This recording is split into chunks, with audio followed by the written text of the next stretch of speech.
여러분 안녕하십니까? NWS 내외 방송 뉴스를 시작하겠습니다.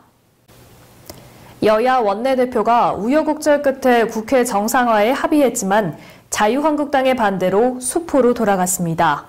한국당 의원들은 패스트트랙 법안 처리와 관련해 보다 분명한 합의가 있어야 한다는 입장입니다.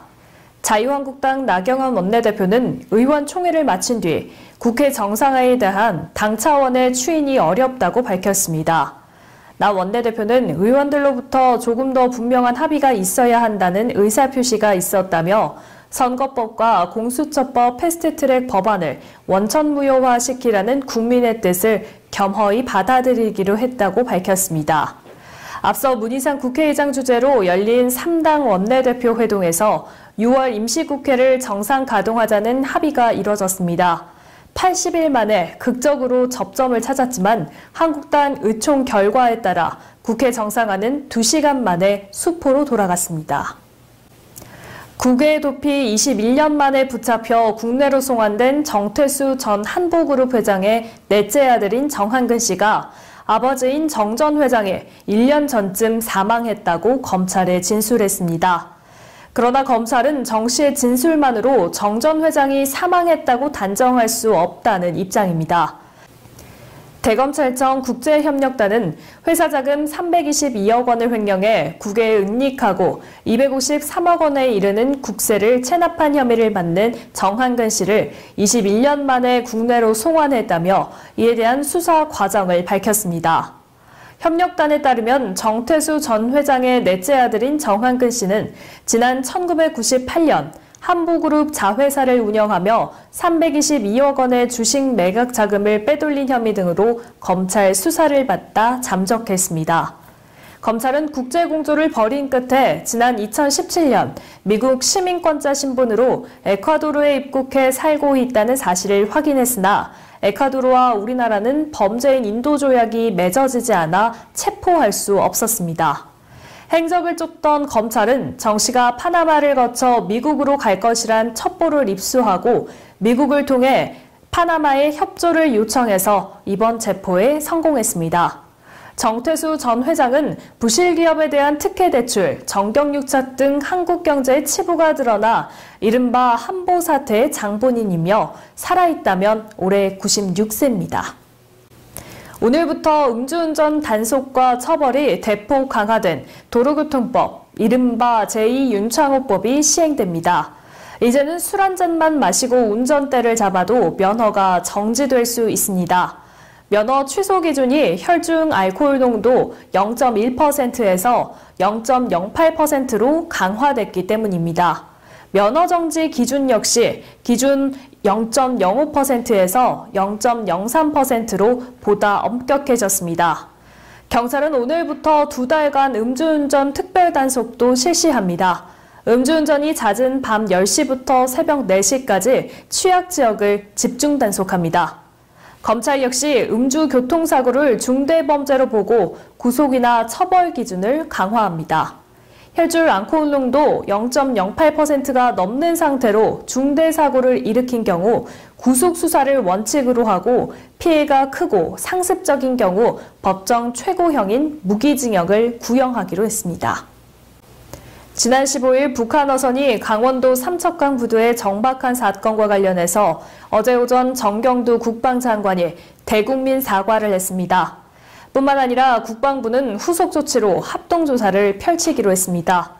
하지만 해상판 노크 귀순이라는 비판과 함께 어선 발견 장소와 폐기 유무에 대해서도 뒤늦은 대응을 하면서 축소 왜곡 발표 논란이 쉽게 가라앉지를 않고 있는데요. 우리 군은 NNL을 넘은 이 목선을 57시간 동안 인지하지 못했기 때문에 군 당국의 책임을 피할 수 없을 것 같습니다. 북한 주민 4명 중 선장은 가정 불화 때문에 넘어왔다 이런 얘기를 했고 또 한 명의 선원은 한국 영화를 보다가 걸려서 처벌을 받을 상황이기 때문에 남으로 왔다 이렇게 얘기를 한 걸로 전해지는데요. 추후 정확한 합동조사 결과 발표가 주목됩니다. 최근 우리나라 국민의 생애 첫 집 마련 평균 나이가 43세인 것으로 나타났습니다. 국토연구원이 국토교통부에 제출한 주거 실태조사 최종 연구 보고서를 보면 지난해 하반기 동안 6만여 가구를 조사한 결과 최근 4년 내 생애 첫 집을 마련한 가구의 주택 장만 시점, 가구주 평균 연령은 1년 전보다 0.3세 오른 43.3세로 집계됐습니다. 주택 구매 당시 주택가격 대비 금융기관 주택 대출금 비율은 평균 38%로 나타났고 청년 가구와 신혼부부 가구의 주택 구입 당시 주택가격 대비 주택 대출금 비율은 각각 46%, 43%인 것으로 조사됐습니다. 글로벌 숙박 항공 예약 대행 사이트의 인기가 높아지면서 예약 취소나 환급 문제 같은 소비자 불만도 급증하고 있는 것으로 조사됐습니다. 한국소비자원은 최근 3년 동안 접수된 글로벌 예약 대행 사이트 관련 민원은 모두 2천여 건으로 전체에서 아고다와 부킹닷컴, 트림닷컴 등 상위 5개 업체가 차지하는 비중이 80%로 높게 나타났다고 밝혔습니다. 이 가운데 예약 취소나 환급을 제대로 해주지 않았다는 불만이 전체의 73%로 가장 많았습니다. 소비자원은 글로벌 예약 대행 업체들 대부분은 해외 사업자들이라 소비자 피해가 일어나도 해결이 어려운 경우가 많다며 환급과 보상 기준을 정확히 확인하고 사이트 폐쇄 등의 문제가 생기면 신용카드사의 거래 취소를 요청해야 한다고 당부했습니다.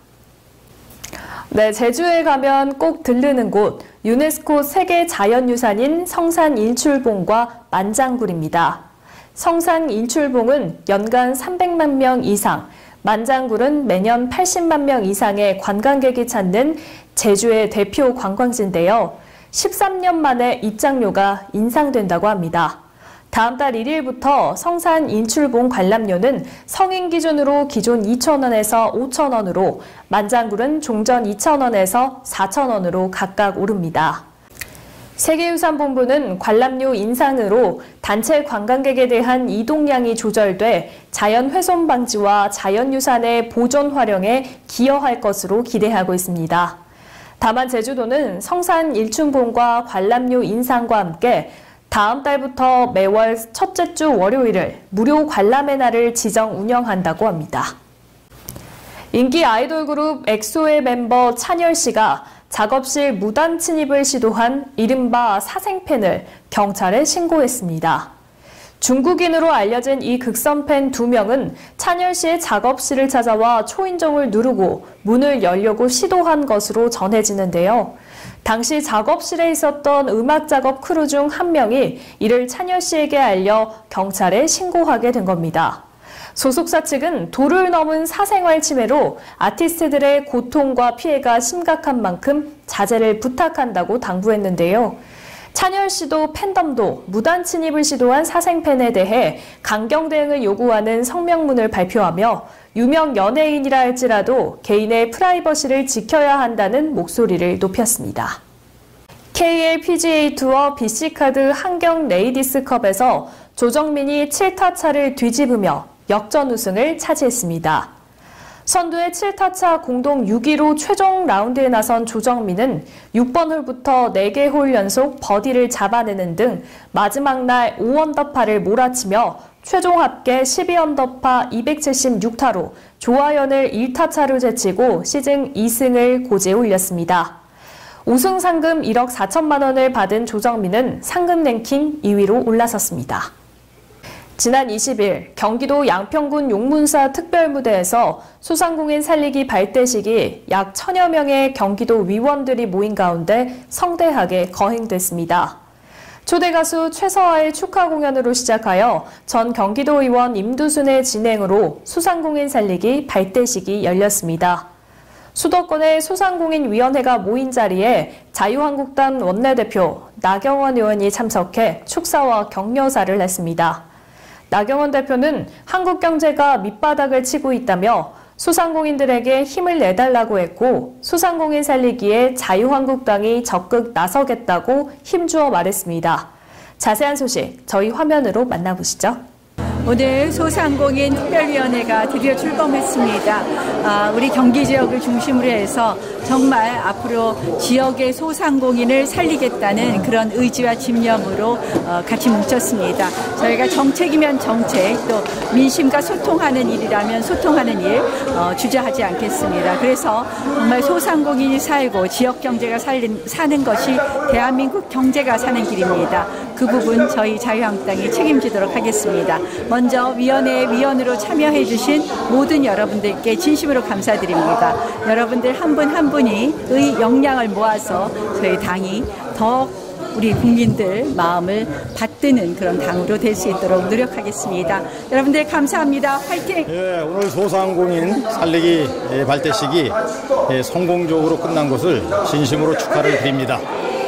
지금 현재 소상공인들은 임금 인상과 근로시간 단축으로 인해 가지고 지금 골목 상권이 다 무너졌습니다. 이런 것들은 정치권들이 좀 제대로 파악해서 법도 개정하고 또 지원도 아끼지 않아야 되는데 이런 것들이 소홀하지 않나 생각합니다.